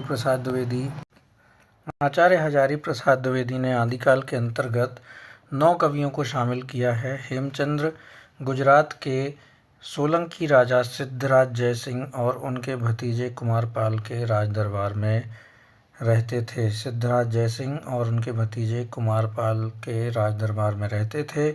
आचार्य हेमचंद्र के व्याकरण का नाम सिद्ध हेमचंद्र शब्दानुशासन था, इसे काव्यानुशासन भी कहते हैं। हेमचंद्र का व्याकरण सिद्ध हेम नाम से भी प्रसिद्ध है। सिद्ध हेम में संस्कृत, प्राकृत, अपभ्रंश तीनों का समावेश किया गया है। हेमचंद्र प्रसिद्ध जैनाचार्य थे और इनका जन्म 1088 ईस्वी में हुआ था। हेमचंद्र के अन्य पुस्तकों का नाम निम्न है: कुमारपाल चरित्र, योगशास्त्र, प्राकृत व्याकरण, छंदोनुशासन, देशी नाममाला कोश। कुमारपाल प्रतिपोध जो थी वो सोमप्रभ सूरी की थी। याद रखिएगा, इसमें कन्फ्यूजन होता है। कुमारपाल चरित्र जो थी वो हेमचंद्र ने लिखी थी और कुमारपाल प्रतिपोध जो थी वो सोमप्रभ सूरी ने लिखी थी। हेमचंद्र को प्राकृत का पाणिनि माना जाता है। अपने व्याकरण के उदाहरणों के लिए हेमचंद्र ने भट्टी के समान एक द्वयाश्रय काव्य भी रचना की थी उसकी। हेमचंद्र को प्राकृत का पाणिनि माना जाता है। सोमप्रभ सूरी गुजरात के एक प्रसिद्ध जैन साधु थे जिनका आविर्भाव 1252 विक्रमी संवत में माना जाता है। सोमप्रभ सूरी ने कुमारपाल प्रतिपोध 1241 विक्रमी संवत नाम से एक गद्य पद्यमय संस्कृत प्राकृत काव्य लिखा था। जैनाचार्य मेरुतुंग ने संवत 1361 में प्रबंध चिंतामणि नामक एक ग्रंथ की रचना संस्कृत भाषा में की। प्रबंध चिंतामणि में कुछ दोहे मालवा नरेश राजा भोज के चाचा मुंज के कहे हुए हैं। प्रबंध चिंतामणि में कुछ दोहे मालवा नरेश राजा भोज के चाचा मुंज के कहे हुए हैं। जैनाचार्य मेरुतुंग का रचना ग्रंथ था। जैनाचार्य मेरुतुंग का कौन सा रचना ग्रंथ था? प्रबंध चिंतामणि। इसमें राजा भोज के चाचा मुंज के कुछ पद भी हैं, कुछ दोहे। प्रबंध चिंतामणि में दूहा विधा के विवाद करने वाले दो चारणों की कथा आई है, इसलिए अपभ्रंश काव्य को दूहा विद्या भी कहा जाने लगा। अपभ्रंश से पूर्व दोहा का प्रयोग नहीं होता था। लक्ष्मीधर ने 14वीं शताब्दी के अंत में प्राकृत पेंगलम नामक एक ग्रंथ का संग्रह किया है। प्राकृत पेंगलम में विद्याधर, शांगधर, जज्जल, बब्बर आदि कवियों की रचनाओं को संकलित किया गया है। प्राकृत पेंगलम में संकलनकर्ता जो थे लक्ष्मीधर थे और इसमें विद्याधर, शांगधर, जज्जल, बब्बर आदि कवियों की रचनाओं को संकलित किया गया है।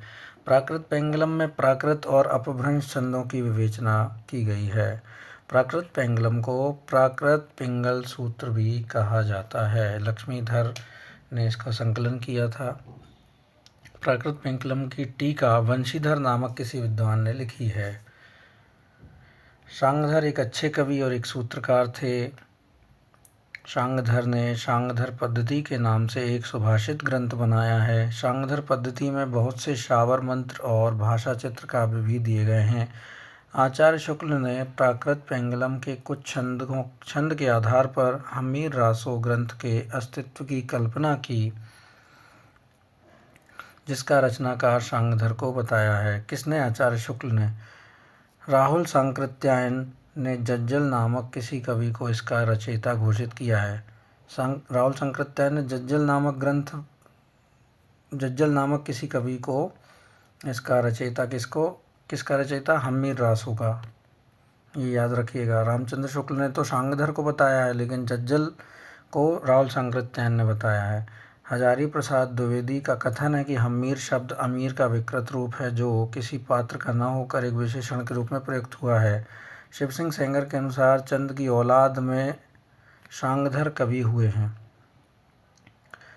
जिन्होंने हम्मीर गौरा और हम्मीर काव्य भाषा में बनाया था। शांगधर कृत शांगधर पद्धति संस्कृत भाषा में लिखा एक पद्यकोश है, किंतु बीच बीच में देश भाषा के वाक्य भी आए हैं। श्री मल्लदेव राजा की प्रशंसा में शांगधर पद्धति में श्री कंठ पंडित का संग्रहित यह श्लोक उल्लेख योग्य है।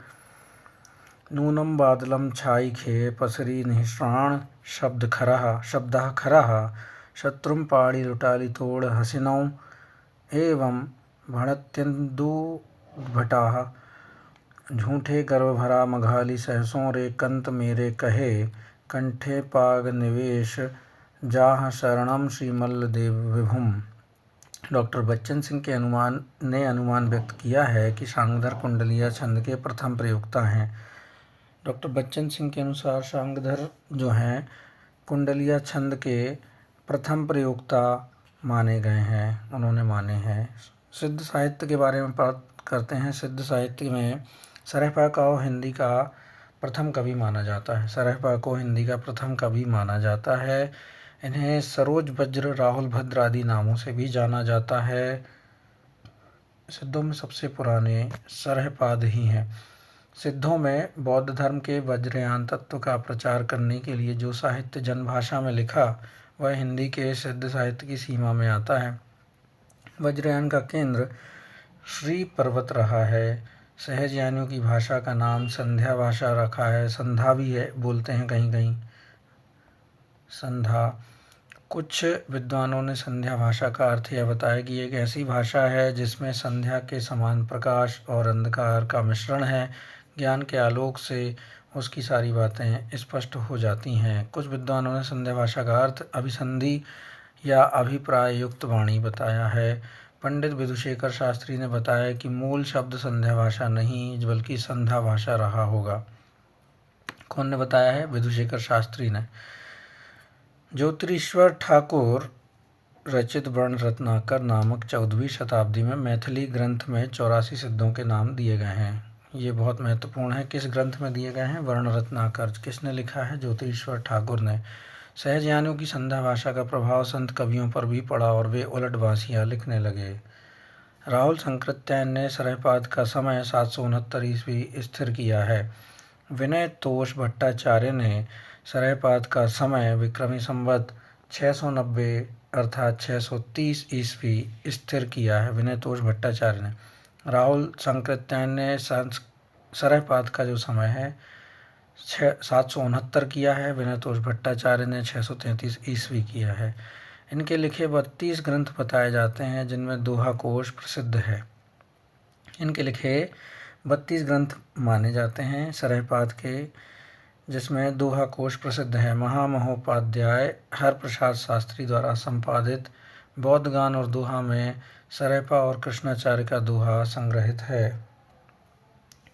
महामहोपाध्याय जो उपाधि थी हरप्रसाद शास्त्री की, इनके द्वारा संपादित बौद्ध गान और दोहा में सरहपा और कृष्णाचार्य के दोहा संग्रहित हैं। महामहोपाध्याय हरप्रसाद शास्त्री ने बौद्ध गान और दोहा में संग्रहित पुस्तकों की भाषा को प्राचीन बंगला कहा है। ये भाषा के बारे में बताते हैं। बौद्ध गान और दोहा में पुस्तकों की भाषा जो है वो प्राचीन बंगला है। दोहा कोश का संपादन प्रबोध चंद्र बागची ने किया था। बौद्ध गान और दोहा का हरप्रसाद शास्त्री ने किया था और दोहा कोश का संपादन प्रबोध चंद्र बागची ने किया था। दोहा कोश में तिल्लोपा, सरहपा और कण्हपा के दोहे संग्रहित हैं। सरहपा की जीवन दृष्टि संक्षेप में इस प्रकार है। जीवन दृष्टि जो दर्शन है उनका किस प्रकार है? सहज संयम, पाखंड और आडंबर विनाश, गुरु सेवा, सहज मार्ग और महासुख की प्राप्ति। बच्चन सिंह के अनुसार आक्रोश की भाषा का पहला प्रयोग सरहपा में ही दिखाई देता है। आक्रोश की भाषा का पहला प्रयोग किसने किया है? सिद्धों की भाषा को संध्या भाषा का नाम मुनिदत्त और अद्वय वज्र ने दिया था। शबरपा सरहपा के शिष्य तथा लुइपा के गुरु थे। सरहपा जो थे उनके शिष्य थे शबरपा और शबरपा के शिष्य थे लुइपा। इस प्रकार ये उन्होंने बताया है। शबरपा सरहपा के शिष्य थे यानी बीच में आए गए और सरहपा ऊपर हुए, इनके गुरु हुए और शबरपा के शिष्य जो हैं वो लुइपा हो गए। शबरों की वेशभूषा में रहने के कारण इनका नाम शबरपाद पड़ा। इनका जन्म क्षत्रिय कुल में सन 780 ईस्वी में हुआ। शबरों की वेशभूषा जो एक प्रकार की जाति थी उस समय, जनजाति आज भी है, रहती है, दक्षिण भारत में भी है, कई जगह पे इस प्रकार की जनजाति का नाम आता है। उनके बारे में बात की जा रही है यहाँ पे। उनकी वेशभूषा में रहते थे। इनका जन्म क्षत्रिय कुल में 780 ईस्वी में हुआ था। किनका? शबरपा का। चर्यापद शबरपा की प्रसिद्ध पुस्तक है। चर्यापद एक प्रकार का गीत है जो सामान्यतः अनुष्ठानों के समय गाया जाता है। चर्यापद संध्या भाषा के दृष्टिकूट में लिखी गई हैं जिनके दोहरे अर्थ होते हैं। चर्यापद संध्या भाषा के दृष्टिकूट में लिखी गई हैं जिनके दोहरे अर्थ होते हैं। चर्यापद एक प्रकार का गीत है जो सामान्यतः अनुष्ठानों के समय गाया जाता है। इसको याद रखिएगा, आता है ये। सिद्ध साहित्य में दोहा कोश की रचना परिनिष्ठित अपभ्रंश में हुई है तथा चर्यापदों की अवहट्ट में। दोहा कोश की रचना परिनिष्ठित अपभ्रंश में और चर्यापदों की अवहट्ट में, ये याद रखिएगा। सिद्धों का दोहा और चर्यापद संत साहित्य में क्रमशः साखी और सवदी में किंचित रूपांतरित हो गया है। लोईपा का जन्म धर्मपाल के शासनकाल में सन 773 ईस्वी में एक कायस्थ परिवार में हुआ था। लोईपा शवरपा के शिष्य थे। लोईपा का जन्म धर्मपाल के शासनकाल में 773 ईस्वी में कायस्थ परिवार में हुआ था। 84 सिद्धों में लोईपा का स्थान प्रथम तथा सबसे ऊंचा माना जाता है। लोईपा साधना में इतने ऊंचे थे कि उड़ीसा के राजा दारिकपा उनके मंत्री डेंगीपा उनके शिष्य हो गए थे। डोंभीपा का जन्म मगध के क्षत्रिय वंश सन 840 ईस्वी के आसपास माना जाता है। इनके द्वारा रचित 21 ग्रंथ बताए जाते हैं। डोम्बी गीतिका, युगचर्या और अक्षर द्विकोपदेश आदि प्रसिद्ध हैं। डोम्भीपा विरूपा के शिष्य थे। कण्हपा सिद्धों में सर्वश्रेष्ठ विद्वान तथा सबसे बड़े कवि हैं। कण्हपा सिद्धों में सर्वश्रेष्ठ विद्वान और सबसे बड़े कवि हैं। सबसे ऊपर नाम किसका लिया जाता है? प्रथम नाम लोईपा का लिया जाता है, लेकिन सबसे विद्वान कण्हपा थे। कण्हपा का जन्म कर्नाटक के ब्राह्मण वंश में सन 820 ईस्वी में हुआ है। ये सबसे विद्वान, सबसे बड़े कवि माने जाते हैं। सबसे पहले कवि सरहपा थे। सबसे विद्वान और सबसे बड़े कवि कण्हपा थे। सबसे ऊंचा नाम लिया जाता है लोईपा का। राहुल संकृत्यायन के अनुसार कण्हपा पांडित्य और कवित्व में बेजोड़ थे। कण्हपा बिहार के सोमपुरी स्थान पर रहते थे तथा जलंधरपा को अपना गुरु उन्होंने बनाया था। अब जैन साहित्य के बारे में बात करते हैं। जैन साधुओं ने अपने मत का प्रसार हिंदी कविता के माध्यम से पश्चिमी क्षेत्र में किया। पूर्वी क्षेत्र ये था और पश्चिमी क्षेत्र ये था जहाँ पर आज भी ज़्यादातर जैन लोग रहते हैं। गुजरात तरफ के जगह की बात कर रहा हूँ मैं। रास काव्य परंपरा में प्राचीनतम ज्ञात ग्रंथ रिपुदारण रास है। दशरथ ओझा ने इसका समय 905 ईस्वी बताया है। रिपुदारण रास संस्कृत भाषा में लिखा है तथा इसमें अभिनय, नृत्य, गान इन तीनों तत्वों का मिश्रण है। जिनदत्त सूरि द्वारा रचित उपदेश रसायन रास अपभ्रंश भाषा का सर्वप्रथम रास ग्रंथ है। जिनदत्त सूरि द्वारा रचित उपदेश रसायन रास अपभ्रंश भाषा का सर्वप्रथम रास ग्रंथ है और प्राचीनतम ग्रंथ रिपुदारण रास माना गया है। अपभ्रंश भाषा का दूसरा रास या रासक काव्य अब्दुर रहमान द्वारा रचित संदेश रासक है। हिंदी का प्रथम ऐतिहासिक रास ग्रंथ पंच पांडव रचित रास है।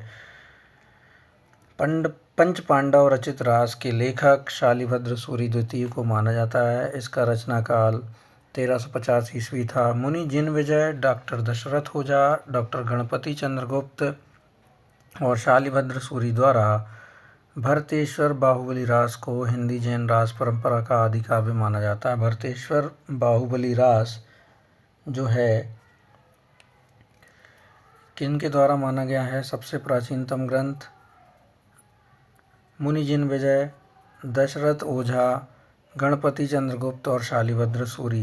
क्षमा कीजिए, मुनि जिनविजय, दशरथ ओझा और गणपति चंद्रगुप्त ने शालिभद्र सूरि द्वारा रचित भरतेश्वर बाहुबली रास को हिंदी जैन रास परंपरा का आदि काव्य माना है। शालिभद्र सूरि ने उसको लिखा था।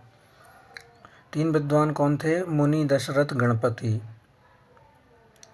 डॉक्टर गणपति चंद्रगुप्त ने शालिभद्र सूरि को हिंदी का प्रथम कवि माना है। वैज्ञानिक इतिहास में उन्होंने शालिभद्र सूरि को, जिन्होंने भरतेश्वर बाहुबली रास लिखा है, उनको प्रथम कवि माना है। भरतेश्वर बाहुबली रास की रचना 1184 ईस्वी में हुई तथा इस ग्रंथ में भरतेश्वर तथा बाहुबली का चरित्र वर्णित है। यह ग्रंथ 205 छंदों में रचित एक सुंदर खंड काव्य है। भरतेश्वर बाहुबली रास में 205 छंद हैं। खंड काव्य इसकी कैटेगरी है। भरतेश्वर बाहुबली का संपादन मुनिजन विजय ने किया है। प्रसिद्ध जैन आचार्य देवसेन कृत श्रावकाचार्य को डॉक्टर नगेंद्र ने हिंदी का प्रथम रचना मानी है। नगेंद्र ने श्रावकाचार्य को, जो कि देवसेन ने लिखी थी, उसको प्रथम रचना मानी है। देवसेन ने सन 933 ईस्वी में श्रावकाचार्य की रचना की। श्रावकाचार्य में 250 दोहों में श्रावक धर्म का प्रतिपादन किया गया है। देवसेन के अन्य ग्रंथ हैं नए चक्र, दर्शन शास्त्र, भाव संग्रह, आराधना सार, तत्व सार तथा सावय धम्म दोहा। इन ग्रंथों में इनका नए चक्र बहुत प्रसिद्ध है। देवसेन ने नए चक्र को लघुनय चक्र के नाम भी दिया था। देवसेन ने अपने ग्रंथ में जैन धर्म के अनेक संघों की उत्पत्ति लिखी है, जिसे इन्होंने जैनाभास का नाम दिया है। बृहदनय चक्र की रचना देवसेन के शिष्य माल्य धवल ने किया, जो कि देवसेन के नाम से प्रसिद्ध हैं। इसमें कन्फ्यूजन है, इसको कंफर्म कीजिएगा। बृहदनय चक्र का वास्तविक नाम दव्वसहाव्यास था, द्रव्य स्वभाव प्रकाश। पहले यह ग्रंथ दोहाबंध में था, किंतु बाद में किसी शुभंकर के कहने से प्राकृत में गाथाबंध कर दिया गया। द्रव्य स्वभाव प्रकाश दव्वसहाव्यास जिसको कहा जाता था, पहले पुरानी हिंदी या अपभ्रंश भाषा में लिखा गया था। दव्वसहाव्यास अब प्राकृत भाषा में मिलती है। दव्वसहाव्यास माल्य धवल की रचना है। शालिभद्र सूरी के बुद्धिरास नामक ग्रंथ का संग्रह उनके शिष्य शिवी ने किया था।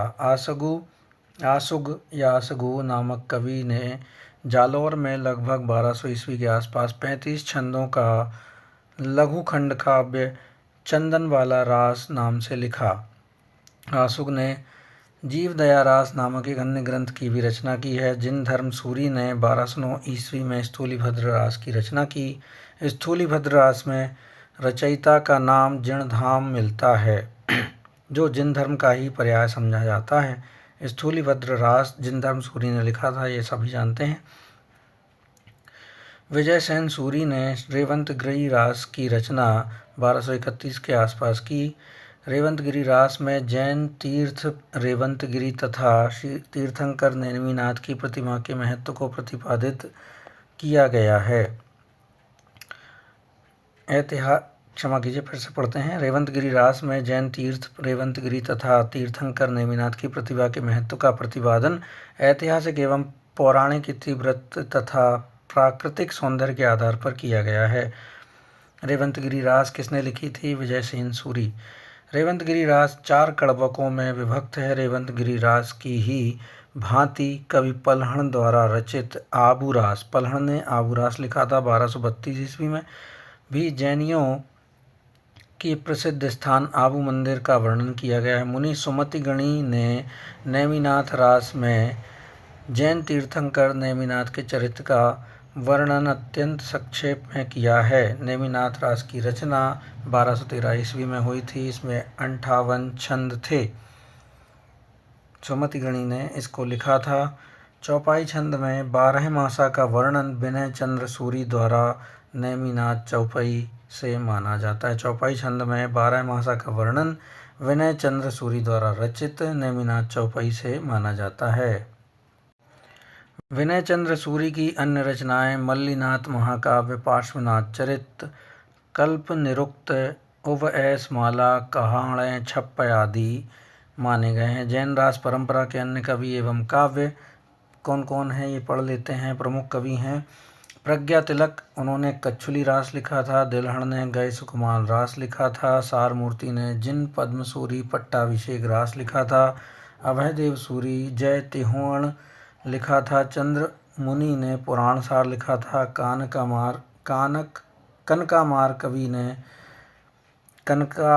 कवि मुनि ने करकंड चरित लिखा था। कवि णयडंदी ने सुदर्शन चरित लिखा था। जिन वल्लभ सूरी ने संघपट्टक लिखा था। योगचंद्र मुनि ने योगसार लिखा था। जिन दत्त सूरी ने चाचरी काल स्वरूप कुलक एव एस रसायन और उपदेश रसायन जिसे कहता है वो लिखा था हरिभद्र सूरी ने। ललित विस्तरा धूर्ताख्यान जसहर चर्य संबोध प्रकरण नेमिनाह चरित ये लिखा था। सोमप्रभ सूरी ने कुमारपाल प्रतिबोध लिखा था। जिन पद्म सूरी ने स्थूलीभद्र फागु लिखा था। धर्म सूरी जम्बू स्वामी रासा लिखे थे। अम्बदेव सूरी ने संगपति समरा रासा लिखा था। राजशेखर सूरी ने नेमिनाथ फाग लिखा था।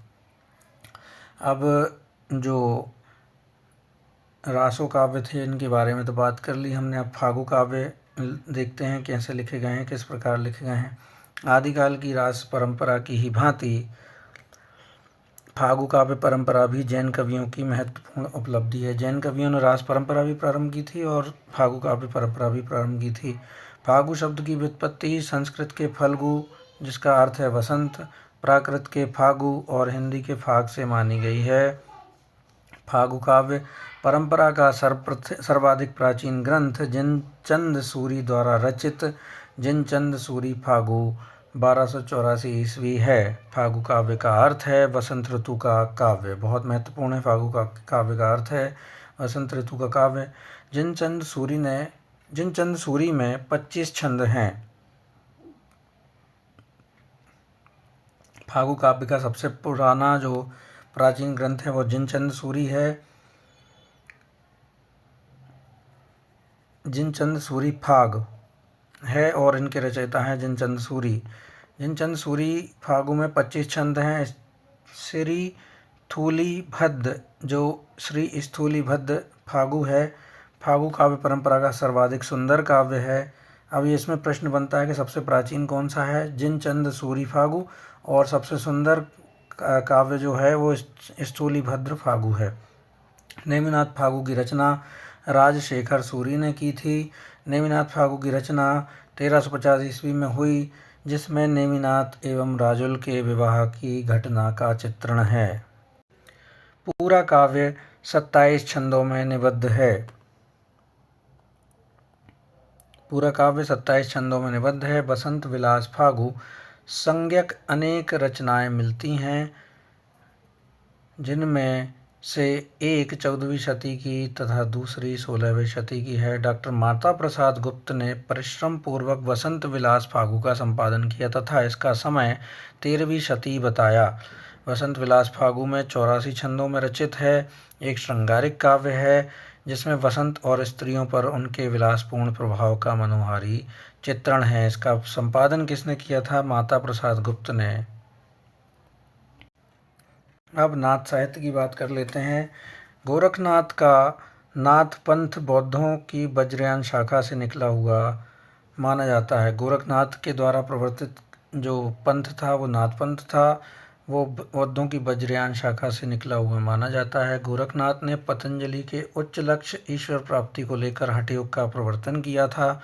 सिद्धों की वाम मार्गी भोग प्रधान योग साधना की प्रतिक्रिया के रूप में आदिकाल में नाथपंथियों की हठयोग साधना का आरंभ हुआ था।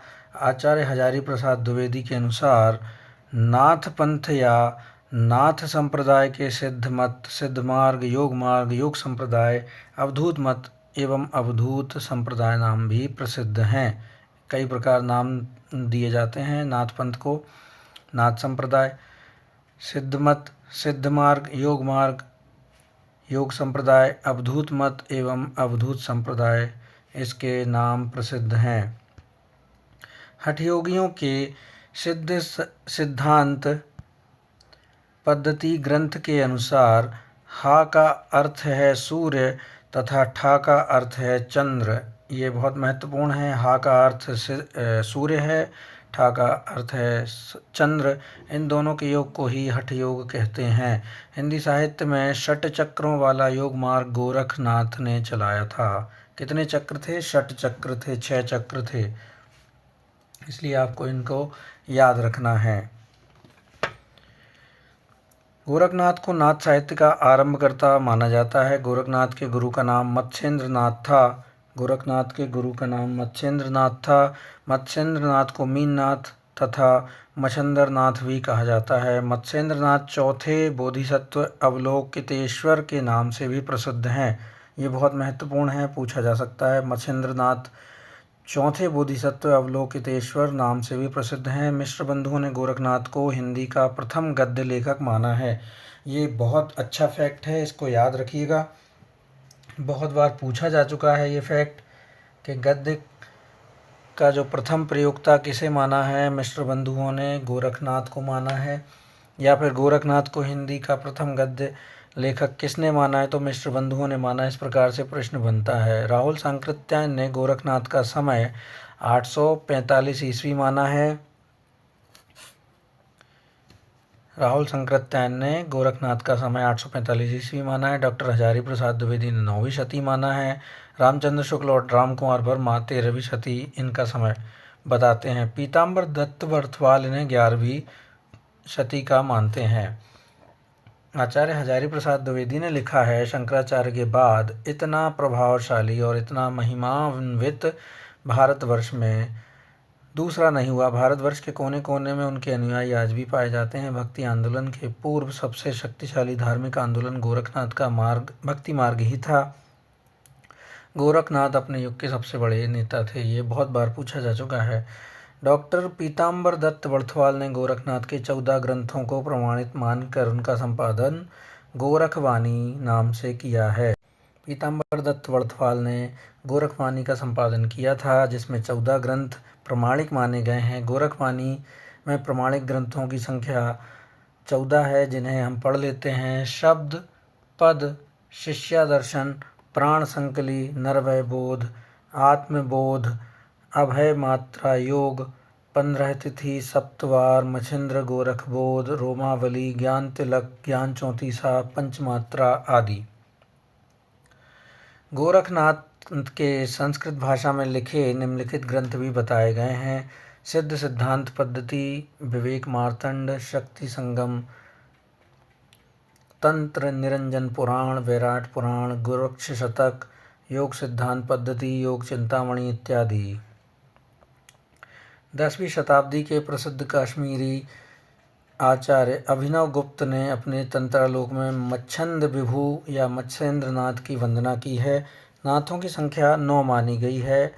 गोरक्ष सिद्धांत संग्रह में 9 प्रवर्तकों के नाम निम्नलिखित गिनाए जाते हैं। नागार्जुन, जड़भरत, हरिश्चंद्र, सत्यनाथ, भीमनाथ, गोरक्षनाथ, चरपट, जलंधर, मलयार्जुन आदि।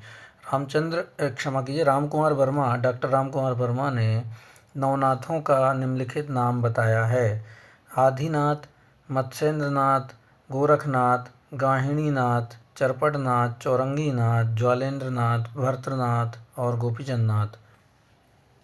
इनसे रिलेटेड एक प्रश्न बन सकता है कि सामान्यतः जो मानी गई है नाम जो माने गए हैं, उनके इतर किसने नाम दिए हैं? ये राम कुमार वर्मा ने नाम दिए हैं। तो इनमें से कोई एक नाम पूछ लेगा, ज्वालेंद्रनाथ या चौरंगीनाथ, ये किन्होंने माने हैं? तो राम कुमार वर्मा ने माने हैं।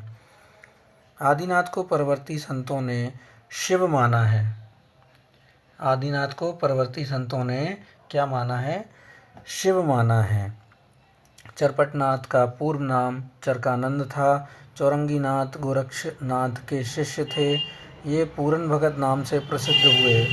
नाथ संप्रदाय में जलंधर को बालनाथ कहा जाता है। जलंधर को बालनाथ कहा जाता है नाथ संप्रदाय में। ये पूरन भगत किनका नाम था? वो चौरंगीनाथ का नाम था। ऐसे भी याद रखिएगा कि चौरंगीनाथ का अन्य नाम क्या था? गोरक्षनाथ के ही शिष्य थे। नागार्जुन, गोरखनाथ, चरपट और जलंधर का नाम नाथ और सिद्ध दोनों में गिना जाता है। नागार्जुन, गोरखनाथ, चरपट और जलंधर। नाथों में रसायनी नागार्जुन को माना जाता है। ये भी बहुत महत्वपूर्ण है, एक एक पंक्ति महत्वपूर्ण है। नाथपंथ के जोगियों को कनपठा भी कहा जाता है। नाथपंथियों की भाषा सदुक्कड़ी भाषा थी, जिसका ढांचा कुछ खड़ी बोली लिए हुए राजस्थानी थी। नाथपंथियों की भाषा सदुक्कड़ी थी, इनको कनपठा भी कहा जाता है। नागार्जुन को रसायनी कहा जाता है, ये याद रखिएगा। गोरखनाथ ने अपनी रचनाओं में गुरु महिमा, इंद्रिय निग्रह, प्राण साधना, वैराग्य मन साधना, कुंडलिनी जागरण, शून्य समाधि आदि का वर्णन किया है। मत्स्येंद्रनाथ का वास्तविक नाम विष्णु शर्मा माना जाता है। इनकी लिखी संस्कृत रचना काल ज्ञान निर्णय का संपादन प्रबोध चंद्र बागची ने किया है। रासो साहित्य। अब हम रासो साहित्य पढ़ लेते हैं। आचार्य रामचंद्र शुक्ल ने रासो साहित्य का विवरण वीर गाथा काल के अंतर्गत दिया है। आचार्य शुक्ल के अनुसार वीर गीत परंपरा का प्राचीनतम ग्रंथ बीसलदेव रासो है। वीर गीत परंपरा का सबसे प्राचीनतम ग्रंथ बीसलदेव रासो है। रामचंद्र शुक्ल ने इसको माना है। विद्वानों ने रासो शब्द की व्युत्पत्ति निम्न ढंग से मानी है। गारसादा तासी ने राजसूय से मानी है। हरप्रसाद शास्त्री ने राजयश से। नरोत्तम स्वामी रासक बोलते हैं। कविराज श्यामल दास रहस्य। काशी प्रसाद जायसवाल रहस्य। आचार्य रामचंद्र शुक्ल रसायन रास या रासो। नंद दुलारे वाजपेयी रास से रासो की शब्द की उत्पत्ति मानते हैं। आचार्य हजारी प्रसाद द्विवेदी रासक उपरूपक से मानते हैं। रामस्वरूप चतुर्वेदी राउस या रस से मानते हैं। दशरथ शर्मा रासक से मानते हैं। माता प्रसाद गुप्त रासक से मानते हैं। गणपति चंद्र गुप्त रासक से रास मानते हैं। रास से रासा मानते हैं। रासा से रासू मानते हैं। फिर उससे रासो मानते हैं। गणपति चंद्र गुप्त का इतिहास है हिंदी साहित्य का वैज्ञानिक इतिहास 1965 में 2 भागों में प्रकाशित कराया था इन्होंने। रासो साहित्य के प्रमुख रचनाकार व रचना आचार्य शुक्ल के अनुसार निम्नलिखित है। दलपति विजय की रचना थी। खुमान रासो 9वीं सदी में लिखी गई थी। वीर रस इसका प्रधान रस था। भाषा इसकी राजस्थानी थी और ये प्रबंध काव्य था। दलपति विजय की खुमान रासो। नरपति नाल की बीसलदेव रासो थी। 1212 ईस्वी में श्रृंगार रस था। 4 खंड में विभक्त था और वीर गीत के रूप में इसे माना गया है। जगनिक कौन थे? जगनिक ने परमाल रासो लिखी थी। इसी के अंतर्गत आला खंड भी है। 1230 ईस्वी में लिखी थी। वीर रस था इसका और वीर गीत इसके अंतर्गत है। चंद्रवरदाई ने पृथ्वीराज रासो लिखी है वीर और श्रृंगार रस के अंतर्गत। इसमें 69 समय या सर्ग माने गए हैं। डिंगल भाषा थी और प्रबंध काव्य था।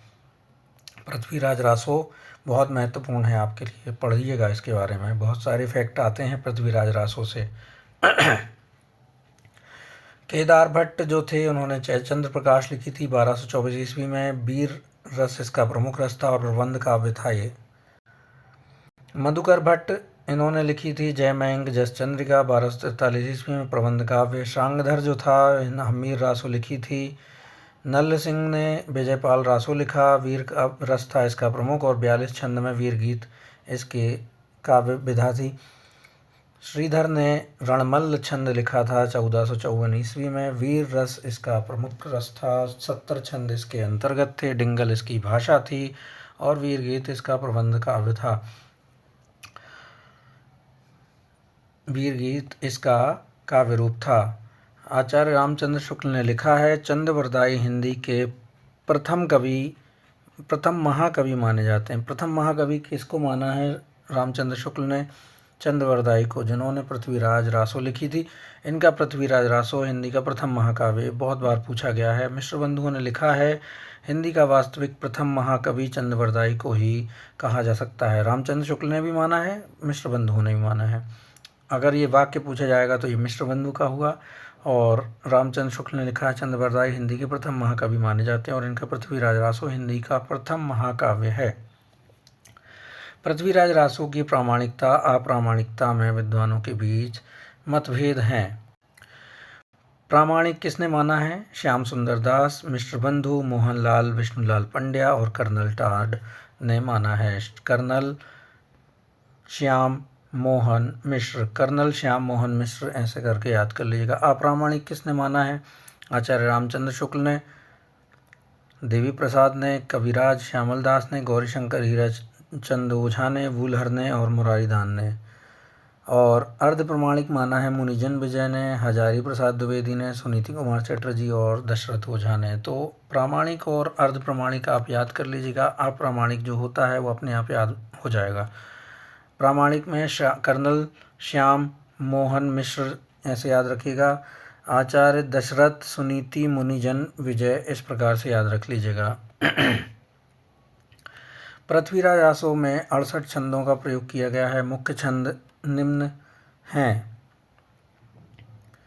कवित्त, छप्पय, दूहा, तोमर, त्रोटक, गाहा और आर्या। चंद्रबरदाई को छप्पय छंद का विशेषज्ञ माना जाता है। चंद्रबरदाई को छप्पय छंद का विशेषज्ञ माना जाता है।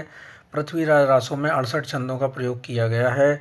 मुख्य छंद हैं कवित्त, छप्पय, दूहा, तोमर, त्रोटक, गाहा, आर्या आदि। पृथ्वीराज हजारी प्रसाद द्विवेदी ने पृथ्वीराज रासो को शुक शुकी संवाद के रूप में रचित माना है। आचार्य हजारी प्रसाद द्विवेदी ने पृथ्वीराज रासो को शुक शुकी संवाद में के रूप में रचित माना है। डॉक्टर बूलहर ने सर्वप्रथम कश्मीरी कवि जयानक कृत पृथ्वीराज विजय के आधार पर सन 1875 ईस्वी में पृथ्वीराज रासो को अप्रामाणिक घोषित किया है। बूलहर ने अप्रामाणिक माना है किस कृति के आधार पर? कवि जयानक के द्वारा लिखी गई पृथ्वीराज विजय के आधार पर उन्होंने पृथ्वीराज रासो को अप्रामाणिक घोषित किया। क्षमा कीजिए थोड़ा सा। पृथ्वीराज रासो को चंद्रबरदाई के पुत्र जलहण ने पूर्ण किया है। पृथ्वीराज रासो को चंद्रबरदाई के पुत्र जलहण ने पूर्ण किया है। डॉक्टर बच्चन सिंह ने लिखा है, यह अर्थात पृथ्वीराज रासो एक राजनीतिक महाकाव्य है। दूसरे शब्दों में राजनीति की महाकाव्यात्मक त्रासदी। हिंदी में सर्वप्रथम 12 मासा का वर्णन नरपति नाल कृत बीसल देव रासो में मिलता है। बहुत महत्वपूर्ण है। सर्वप्रथम 12 मासा का वर्णन नरपति नाल कृत बीसल देव रासो में मिलता है। कैमासबद्ध पृथ्वीराज रासो का एक महत्वपूर्ण समय या सर्ग है। कैमासबद्ध आचार्य शुक्ल ने वीर काव्य परंपरा का प्रथम ग्रंथ बीसल देव रासो को स्वीकार किया है। परमाल रासो में आल्हा उदल नामक 2 सरदारों की वीरता का वर्णन है। आल्हाखंड को सर्वप्रथम सन 1865 ईस्वी में फर्रुखाबाद के तत्कालीन जिलाधीश चार्ल्स एलियट ने प्रकाशित कराया था। आल्हाखंड को सर्वप्रथम सन 1865 ईस्वी में फर्रुखाबाद के तत्कालीन जिलाधीश चार्ल्स एलियट ने प्रकाशित करवाया था। याद रखना है। आल्हाखंड बरसात ऋतु में उत्तर प्रदेश के बेंसवाड़ा, पूर्वांचल और बुंदेलखंड में क्षेत्र में गाया जाता है। तो मित्रों, यहाँ तक हमने पढ़ लिया है। इसके आगे हम विद्यापति से प्रारंभ करेंगे अगले वीडियो में। तब तक के लिए आप आज्ञा दीजिएगा। पढ़ते रहिए। धन्यवाद।